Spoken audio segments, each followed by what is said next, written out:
જેતપુરમાં રખડતા ઢોરનો આતંક, ગાયે 3 લોકોને ઈજા પહોંચાડી, એક ગંભીર. જેતપુર શહેરના કણકિયા પ્લોટ વિસ્તારમાં રખડતા ઢોરના આતંકની ઘટના સામે આવી છે. વિસ્તારમાં એક ગાયની હડકવા જેવી સ્થિતિ સર્જાતા તે વિફરી ગઈ હતી અને રસ્તા પરથી પસાર થતા 3 લોકોને અડફેટે લઈ ઈજા પહોંચાડી હતી. ઘટનામાં એક વ્યક્તિને ગંભીર ઈજા પહોંચતા તેને જેતપુર સરકારી હોસ્પિટલમાં પ્રાથમિક સારવાર બાદ વધુ સારવાર માટે જૂનાગઢ રિફર કરવામાં આવ્યો હતો. ગાય રસ્તા પર વિફરતા વાહન ચાલકો અને રાહદારીઓમાં ભયનો માહોલ ફેલાયો હતો. ઘટનાની જાણ થતાં નગરપાલિકા સ્ટાફ અને ગૌસેવકો સ્થળ પર પહોંચ્યા હતા અને ગાયનું રેસ્ક્યુ કર્યું હતું.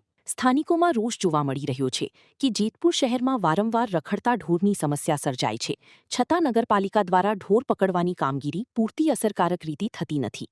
લોકો દ્વારા તંત્ર પાસે કાયમી ઉકેલ લાવવાની માંગ કરવામાં આવી રહી છે. સ્ટોરી રાકેશ પીઠડિયા, જેતપુર.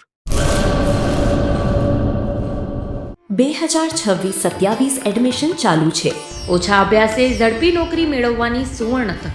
સતત 9 વર્ષથી નંબર 1 સંસ્થા. અનેક વિદ્યાર્થીઓ સરકારી નોકરી મેળવી ચૂક્યા છે. ફાયર સેફટી કોર્સની થિયરી અને પ્રેક્ટિકલ તાલીમ સચોટ રીતે આપતી એકેડમી એટલે Gujarat industrial fire and safety academy. પ્રવેશ લાયકાત ધોરણ 10 થી 12 પાસ. આપ સૌ વાલીઓ અને વિદ્યાર્થીઓના સહકારથી સતત નંબર 1 રહેલી સંસ્થા 8 વર્ષ પૂર્ણ કરી 9મા વર્ષમાં મંગલ પ્રવેશ કરે છે.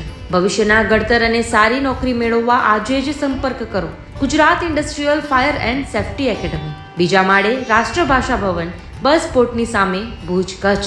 સંપર્ક 9737296001 8155030882.